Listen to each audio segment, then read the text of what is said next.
السلام علیکم ورحمۃ اللہ وبرکاتہ۔ الحمد للہ وحدہ والصلاة والسلام علی من لا نبی بعدہ، اما بعد۔ اولا ادعو اللہ تعالی رب اشرح لی صدری ویسر لی امری واحلل عقدۃ من لسانی یفقهوا قولی۔ فقد قال الله تبارك وتعالى في كلامه المجيد: أعوذ بالله من الشيطان الرجيم، بسم الله الرحمن الرحيم. وما كان لمؤمن ولا مؤمنة إذا قضى الله ورسوله أمرا أن يكون لهم الخيرة من أمرهم. وقال تعالى: ألم تر إلى الذين يزعمون أنهم آمنوا بما أنزل إليك وما أنزل من قبلك يريدون أن يتحاكموا إلى الطاغوت. صدق الله العظيم. وقال النبي صلى الله عليه وسلم: إنما بعثت معلما، أو كما قال صلى الله عليه وسلم. بزرگان محترم، عزیز دوستوں اور ساتھیوں، آپ جانتے ہیں کہ ہماری اس ریاست میں سیاسی ہلچل بہت تیزی کے ساتھ چل رہی ہے، اور ہر جماعت یا ہر فریق یا ہر پارٹی اپنے اپنے طریقے پر داؤ آزما رہی ہے کہ اس کو اس کے دعوے کے مطابق عوام کی خدمت کا موقع مل جائے۔ حالانکہ ساری دنیا جانتی ہے، خصوصاً ووٹر تو اچھی طریقے سے جانتا ہے کہ ان کا مقصد عوام کی خدمت ہے یا عوام کی کیا کہتے ہیں کہ ساتھ زیادتی ہے، یا عوام کے ذخائر پر ڈاکہ ڈالنا ہے۔ بہرحال جو کچھ بھی ہو، ہماری ریاست میں اسی طرح اس ملک کی چند دیگر ریاستوں میں بھی انتخابات کا دورہ ہے۔ اسی مناسبت سے اس ناچیز نے یہ سوچا ہے کہ اس جمعے کو اور آئندہ جمعے کو سیاست کے بارے میں، سیاست کے موضوع پر کچھ آپ کی خدمت میں چند باتیں رکھی جائیں کہ سیاست اسلام میں کیا مقام اور مرتبہ رکھتی ہے، سیاست سے اسلام کا کیا تعلق ہے، اسلام کس سیاسی نظام کو پسند کرتا ہے، اسی طرح موجودہ جو سیاسی نظام ہے یہ اسلام سے کتنا قریب ہے یا کتنا دور ہے۔ پھر اس کے ساتھ ساتھ اگر اللہ نے موقع دیا تو اگلے موقع پر انتخابات میں ووٹ کی اہمیت، ووٹ کی قدر و قیمت اور ووٹ کے متعلق بحیثیت مسلمان ہماری ذمہ داری وہ آپ کی خدمت میں پیش کی جائے گی۔ تو آج انشاءاللہ سیاست سے اسلام کا کیا تعلق ہے، یا اسلام اور سیاست کے موضوع کو لے کر کچھ باتیں آپ کی گوش گزار کرنا چاہتا ہوں۔ باری تعالیٰ سے دعا ہے کہ اللہ تعالیٰ اس خاکسار کی زبان سے وہی بات کہلوائے جو خود اس کے لیے بھی اور تمام سامعین اور ناظرین کے لیے مفید ہو۔ اللہ تعالیٰ نے دنیا کے اندر انسانوں کو خلافت کے طور پر بھیجا ہے، چنانچہ سب سے پہلے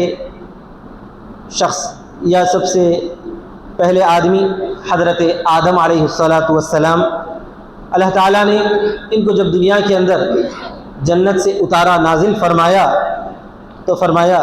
کہ میں نے تم کو زمین میں خلافت دی ہے۔ خلافت بولتے ہیں نیابت کو، مطلب اس کا یہ ہے کہ وہ اللہ کی حکمرانی اس زمین پہ قائم کریں۔ یہ ہے در حقیقت خلافت کا مقصد و منشا۔ اسی وجہ سے اللہ تبارک و تعالیٰ نے جتنے انبیاء علیہم السلام کو مبعوث فرمایا ہے جہاں انہیں عبادات، عقائد وغیرہ کی تعلیم دی اور امت کو یہ پیغام پہنچانے کی ذمہ داری دی، وہیں پر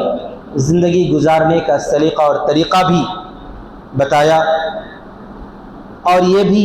کہ چند انسان جب آپس میں ایک ساتھ رہتے ہیں تو ان کے درمیان کس طرح پر تعلق ہونا چاہیے، ربط ہونا چاہیے، یا آپسی ان کا بھید بھاؤ میل ملاپ کس انداز میں ہو، یہ بھی اللہ تعالیٰ نے اپنے انبیاء علیہ السلام کے ذریعے تمام انسانوں کو تعلیم فرمائی۔ ظاہر سی بات ہے، انسان جب دنیا میں رہتا ہے، زمین پر جیتا ہے، چلتا ہے، پھرتا ہے، تو جہاں اس کا تعلق اپنے گھر والوں سے ہوتا ہے، اپنے دوستوں سے ہوتا ہے، اسی کے ساتھ ساتھ اس کا تعلق اور لوگوں سے بھی ہوتا ہے۔ اس کو کاروبار بھی کرنے کی ضرورت پڑتی ہے، دوسروں کے ساتھ ملنا جلنا اٹھنا بیٹھنا بھی اس کی ذمہ داریوں میں شامل ہوتا ہے۔ اسی طرح پر جب آبادی زیادہ بڑھ جاتی ہے تو پھر اس آبادی کی خیر خوبی بھلائی اور انتظامات وغیرہ کے لیے کوئی ایک منتظمہ یا عاملہ کی ضرورت پیش آتی ہے۔ تو اللہ تعالیٰ نے یہ بھی حضرات انبیاء علیہ السلام کو سکھلایا اور بتایا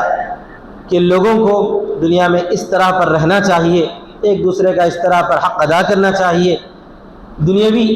ضروریات یا دنیا کے جو کام وغیرہ ہیں ان کاموں کی دیکھ ریکھ کے لیے، دیکھ بھال کے لیے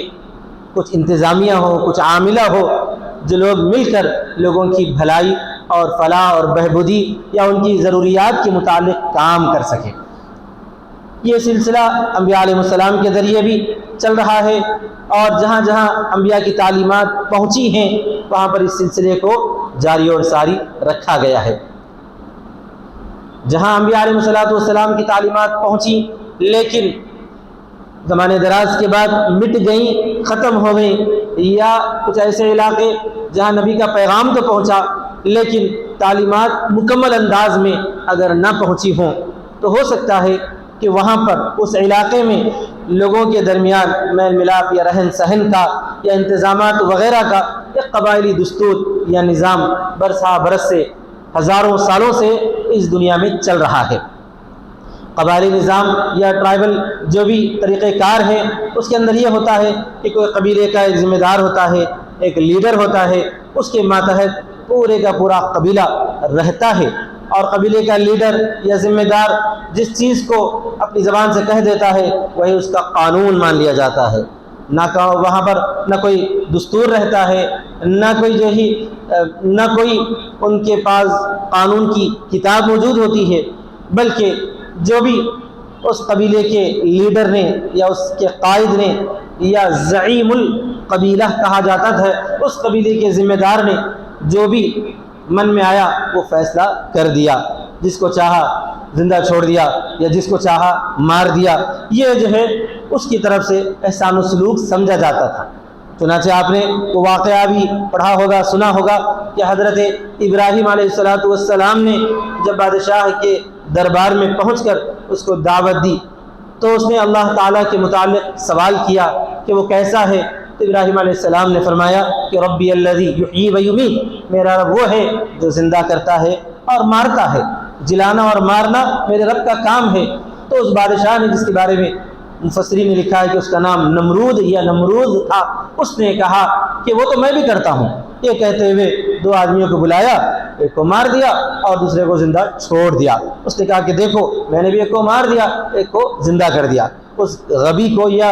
کم فہم کو اتنا نہیں پتا تھا کہ مارنے کا مطلب یہ ہے کہ حقیقی موت دینا، یا زندہ کرنے کا مطلب یہ کہ اسے پیدا کرنا، جلانا، اس کو وجود دینا، عدم سے وجود دینا، یہ مقصد تھا۔ لیکن اس نے بس یہی سمجھا کہ میں یہاں کا مالک ہوں، جو چاہے وہ فیصلہ کر سکتا ہوں، اسی کو اس نے یہ دلیل بنا کر پیش کر دی۔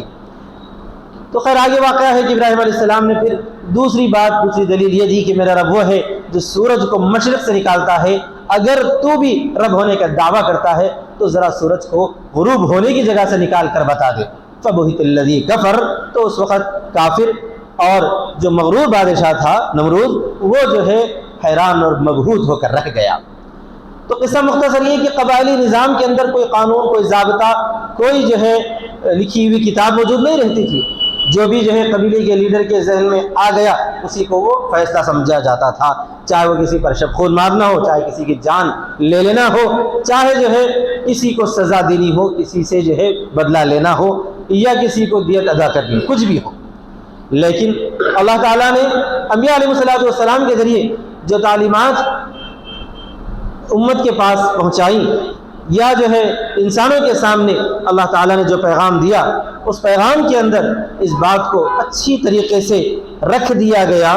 خصوصاً نبی اکرم صلی اللہ علیہ وسلم کی شریعت نے جو شریعتوں کی تکمیل ہے، اس میں یہ بتا دیا گیا ہے کہ جس طرح پر عقائد، عبادات اور اخلاق وغیرہ کی تعلیم یہ دین کا حصہ ہے، اسی طرح پر سیاست بھی دین کا حصہ ہے۔ لفظ سیاست کا جب نام آتا ہے تو بہت سارے لوگ حیران ہو جاتے ہیں، چکرا جاتے ہیں، گھبرا جاتے ہیں کہ سیاست کیسا گندا لفظ اس نے اپنی زبان سے لے لیا۔ ہاں، میں مانتا ہوں کہ سیاست کو گندے لوگوں نے خراب کر دیا ہے، لیکن سیاست گندگی نہیں ہے۔ سیاست تو نبی کا فرمان ہے، نبی کی تعلیم ہے، نبی کا کردار ہے۔ سیاست کا مطلب آپ پہلے سمجھ لیجئے۔ سیاست لفظ عربی کے اندر ساسا یسوسو سے نکلا ہے، اس کا مطلب ہوتا ہے تدبیر کرنا۔ تدبیر کا مطلب کیا ہوتا ہے؟ کسی چیز کو اچھے انداز میں، اچھے طریقے پر، ضرورت کے مطابق عوام کے سامنے پیش کرنا، یہ در حقیقت تدبیر ہے۔ رسول اکرم صلی اللہ علیہ وسلم کی سیاست مکہ مکرمہ میں بھی تھی، لیکن بحیثیت محکوم کی تھی۔ لیکن جب رسول اکرم صلی اللہ علیہ وسلم اللہ تبارک و تعالیٰ کے حکم سے ہجرت فرما کر مدینہ منورہ تشریف لائے تو وہاں پر آپ صلی اللہ علیہ وسلم نے اللہ تبارک و تعالیٰ کی حاکمیت کا فریضہ انجام دیا، اور بحیثیت نائب خدا، یعنی اللہ تعالیٰ کے خلیفہ اور نائب ہونے کی حیثیت سے اللہ کے رسول صلی اللہ علیہ وسلم نے وہاں پر بحیثیت حاکم سیاست کا فریضہ انجام دیا۔ نبی اکرم صلی اللہ علیہ وسلم نے مدینہ منورہ کے اندر باضابطہ دستور اور قانون مرتب فرمایا۔ وہ قانون اور دستور وہی ہے جو اللہ تعالیٰ کا کلام ہے۔ اللہ تعالیٰ نے قرآن مجید کے اندر جو احکامات نازل فرمائے ہیں، انہی احکامات کو بحیثیت قانون کے وہاں پر قانون کی دفعات کے طور پر منتخب کر دیا گیا، اور آپ صلی اللہ علیہ وسلم نے اتنی بہترین انداز میں وہاں پر اپنی سیاست کا فریضہ انجام دیا، اتنے بہترین انداز میں انجام دیا کہ بلا تفریق تمام مؤرخین اس بات کو مانتے ہیں اور تسلیم کرتے ہیں کہ رسول اکرم صلی اللہ علیہ وسلم نے جو میثاق مدینہ منورہ پہنچنے کے بعد اپنی نگرانی میں لکھوایا، اس میثاق کے جو دفعات ہیں،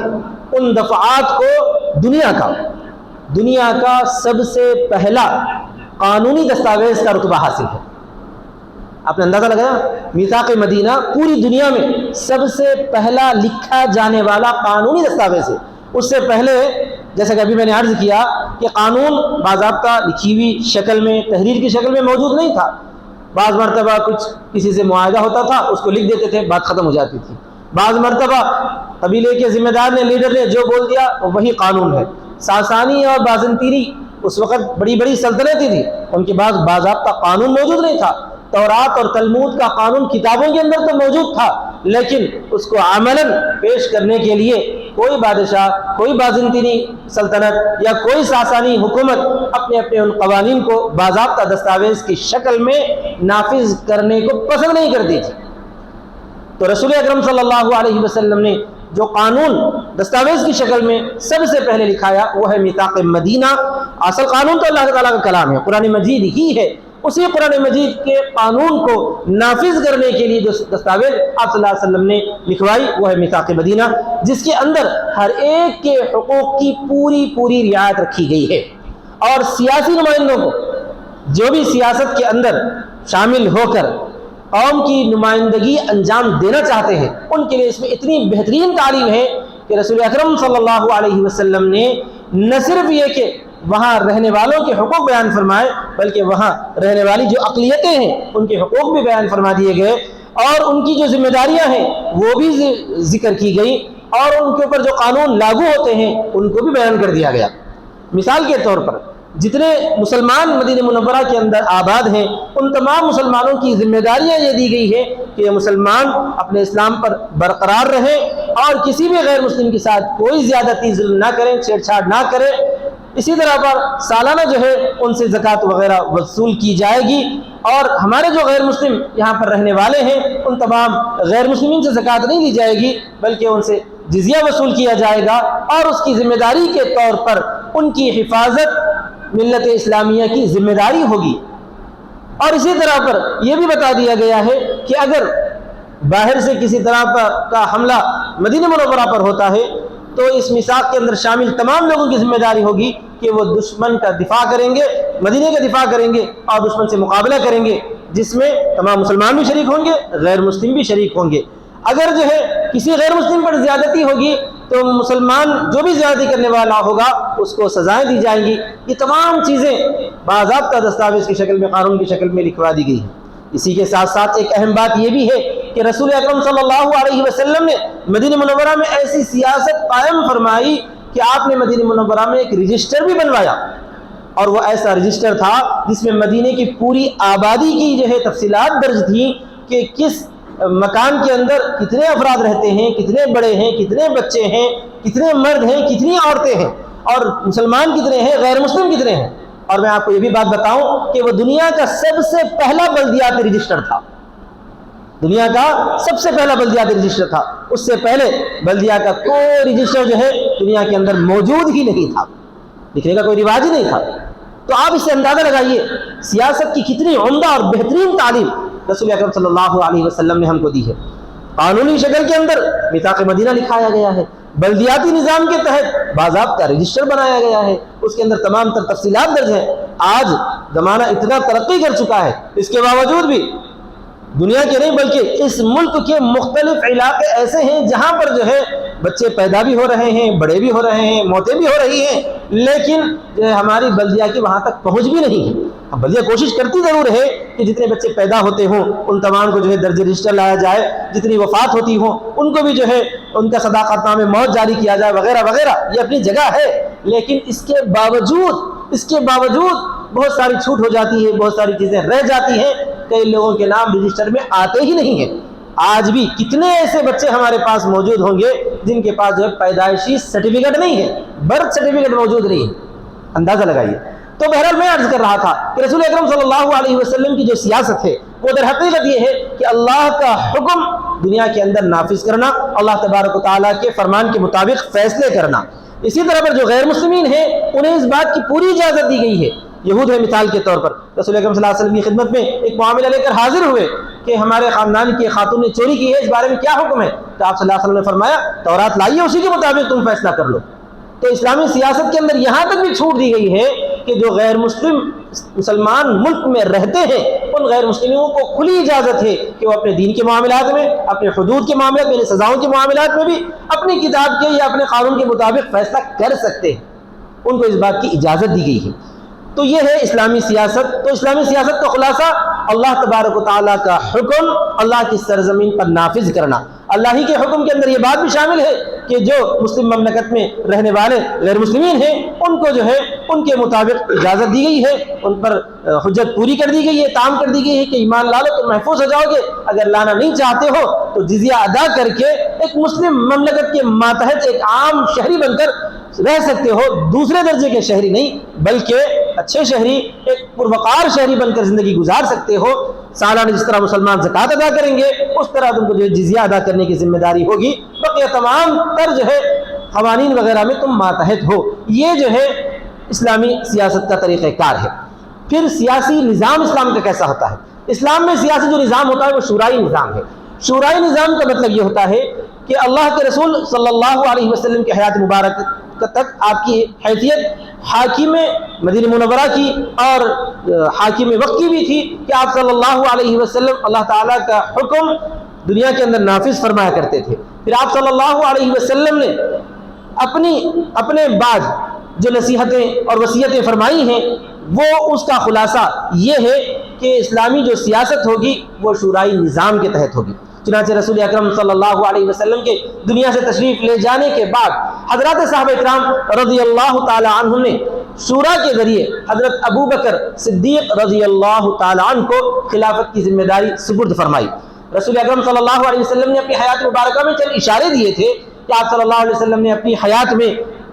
زندگی کی آخری ایام میں حضرت ابو بکر کو نماز پڑھانے کی آپ صلی اللہ علیہ وسلم نے ہدایت فرمائی تھی۔ اس سے اس بات کا اشارہ ملتا تھا کہ نبی صلی اللہ علیہ وسلم اپنی جانشینی کے لیے جس شخصیت کو زیادہ پسند فرماتے ہیں وہ ابو بکر ہیں۔ اس سے اشارہ ملتا ہے، حکم اس پہ نہیں دیا گیا، صرف اشارہ دیا گیا ہے۔ حکم اس لیے نہیں دیا گیا کہ اسلام میں تو سیاست میں شورائی نظام ہے، اسی شورائی نظام کو جو ہے باقی رکھا جائے، اسی لیے اشارہ فرما دیا گیا ہے۔ چنانچہ رسول اکرم صلی اللہ علیہ وسلم کی وصال کے بعد، آپ کے پردہ فرما جانے کے بعد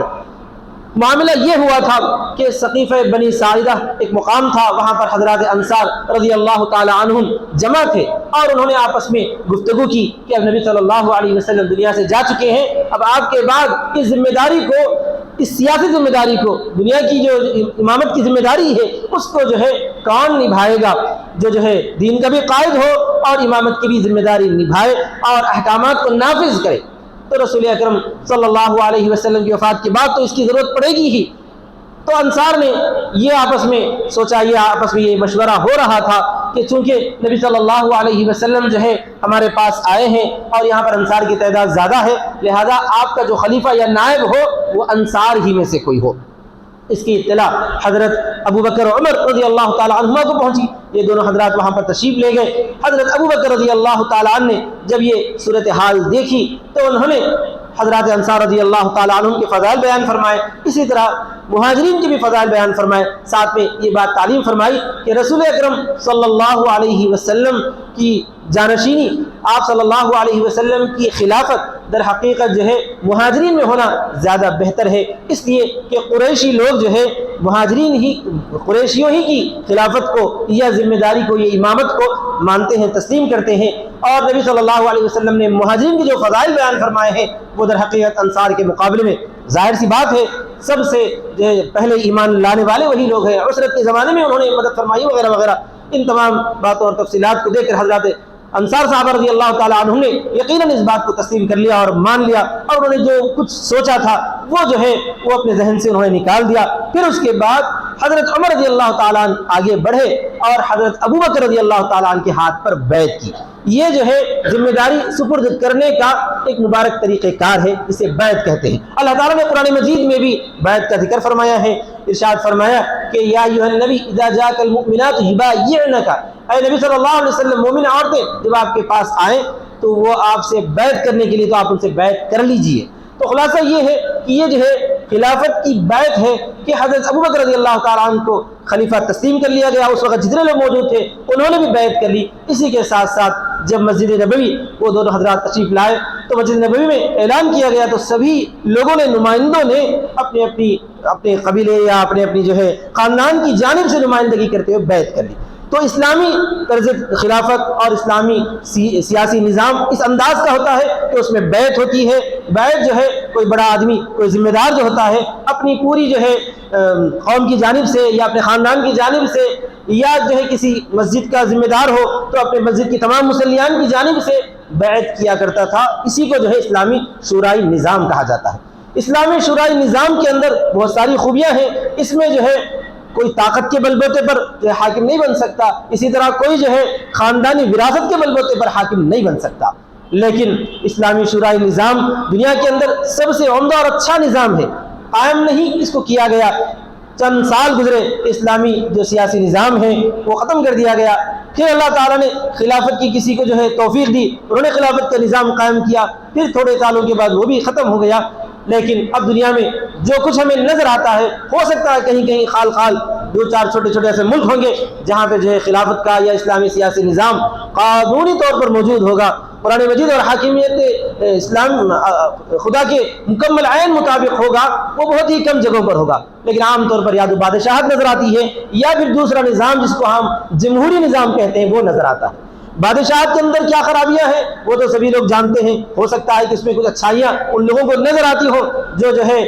رئیس طبقات سے تعلق رکھتے ہو، بادشاہی گھرانے سے جن کا تعلق ہو، لیکن اس کے اندر یہی ہوتا ہے کہ وراثت وہاں پر چلتی چلے جاتی ہے، اور بادشاہ نظام کے اندر قوم کے جتنے ذخائر ہوتے ہیں وہ ایک خاص مخصوص طبقے کی ملکیت قرار دیے جاتے ہیں۔ یہ سب سے بڑی جو ہے وہاں پر جو ہے برائی ہے، خرابی ہے۔ اسلام اس کو قطعا نہیں پسند کرتا۔ اس کے بالکل برد مقابل میں جو نظام آیا ہے وہ جمہوری نظام ہے۔ اس جمہوری نظام کو جو ہے فرانس میں جو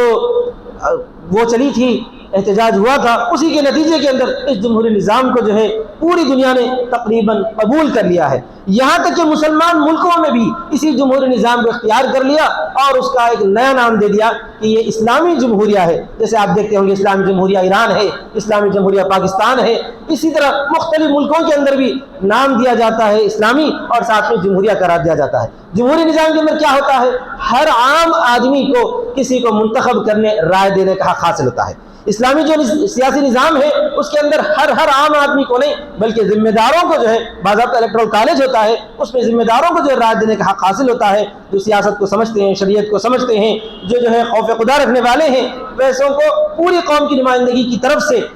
وہ اپنے علاقے کے یا اپنی قوم کے یا جو ہے اپنے مسلموں کے بحیثیت نمائندے کے رائے دیتے ہیں کسی کو خلیفہ منتخب کرنے کے لیے۔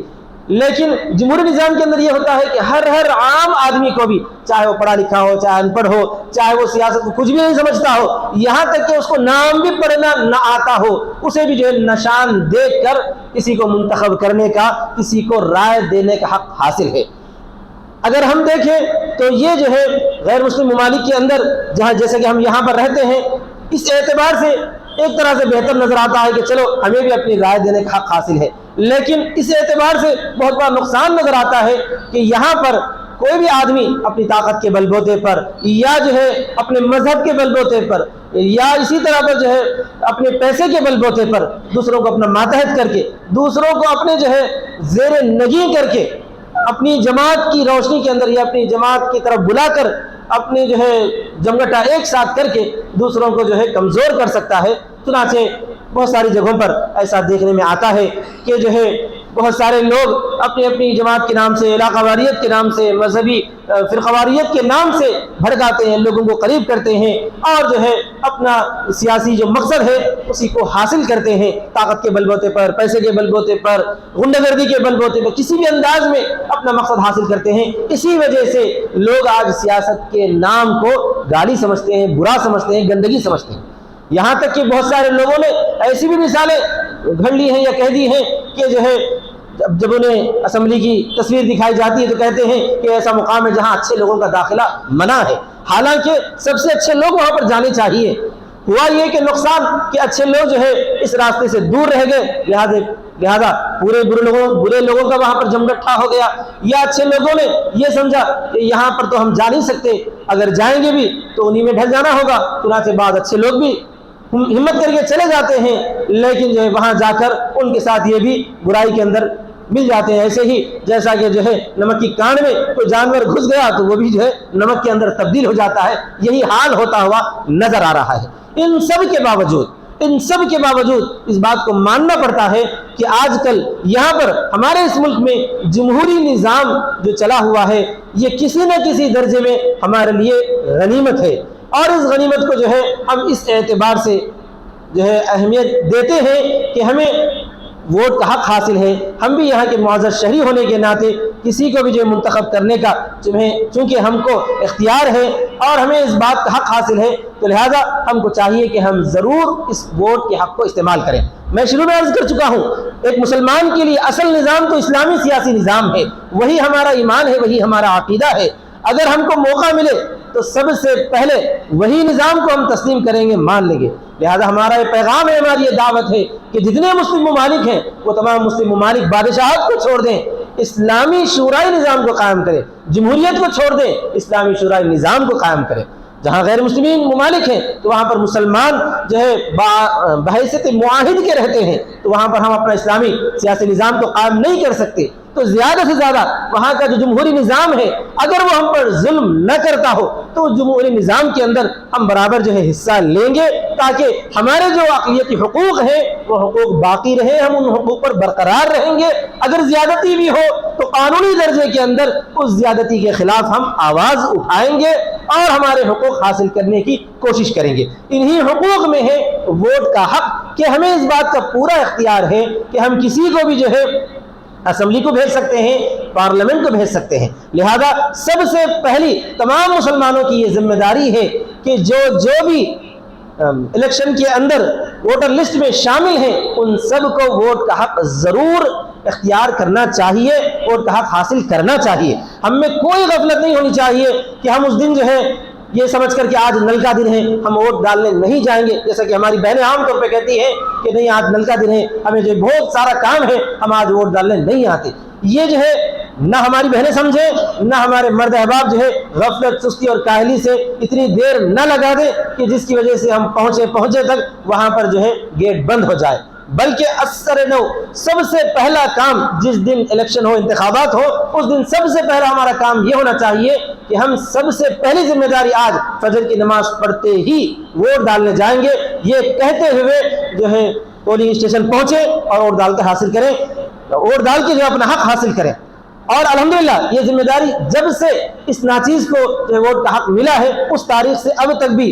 کوشش یہی کرتا ہے کہ وہاں جو ٹائم رہتا ہے اس ٹائم سے کم 10-15 منٹ پہلے ہی وہاں پر حاضر رہتا ہے، موجود رہتا ہے۔ آپ سب بھی اس بات کی کوشش کیجئے۔ تو آج کے اس موقع پر میں نے آپ کی خدمت میں اسلامی سیاسی نظام کے تعلق سے باتیں رکھی، اور ساتھ ہی ساتھ ہم سب کو، چونکہ یہاں اس ملک میں سب سے بڑا حق اس وقت اگر کوئی حاصل ہے تو وہ جو ہے جمہوریت میں ووٹ کا حق ہے، اس حق کو ہم ضرور اختیار کریں، ضرور اس حق کو حاصل کریں، یعنی ووٹ ضرور ڈالیں، کوئی غفلت، سستی اور کاہلی نہ کریں۔ اگر آپ کا سفر ہے تو سفر منسوخ کر دیجئے، کینسل کر دیجئے، بعد میں کر لیجئے۔ اگر کوئی سفر پر گئے ہوئے ہیں تو ان کو چاہیے کہ وہ آئیں، آ کر ووٹ ڈالیں۔ اسی طرح پر کچھ لوگ ایسے ہیں جن کے ووٹ اگر گاؤں وغیرہ میں ہیں، وہ شہر میں رہتے ہیں اپنی مصروفیات کی وجہ سے، تو ان کو چاہیے کہ وہ جا کر گاؤں کے اندر جا کر جہاں پر بھی ان کا ووٹ ہے وہ ڈالیں۔ یاد رکھیے کہ ڈبل نہیں ڈالنا چاہیے، اگر 2 جگہ نام لکھا ہوا ہے تو وہ قانوناً غلط ہے، اور اس کی تفصیلات تو میں انشاءاللہ اگر موقع اللہ نے دیا تو اگلے جمعے میں بیان کروں گا۔ لیکن جو بھی وہ ایک ووٹ ہے، وہ جو ہمارا حق ہے، اس حق کو ہم ضرور حاصل کریں، اس میں کوئی غفلت اور کوتاہی نہ کریں۔ پھر اس کے بعد ووٹ کی شرعاً کیا حیثیت ہے اور اس میں کیا ہمارے لیے احکام اللہ تبارک و تعالیٰ نے قرآن مجید میں دیے ہیں، اللہ کے رسول صلی اللہ علیہ وسلم نے ہدایتیں دی ہیں، وہ انشاءاللہ اگلے جمعے میں آپ کی خدمت میں پیش کی جائیں گے اگر اللہ نے موقع دیا تو انشاءاللہ تعالیٰ۔ دعا ہے کہ اللہ تبارک و تعالیٰ ہمیں ان باتوں کو سمجھنے اور اس کے مطابق اپنی زندگی گزارنے کی توفیق عطا فرمائے۔ وآخر دعوانا الحمدللہ رب العالمین۔ السلام علیکم ورحمۃ اللہ وبرکاتہ۔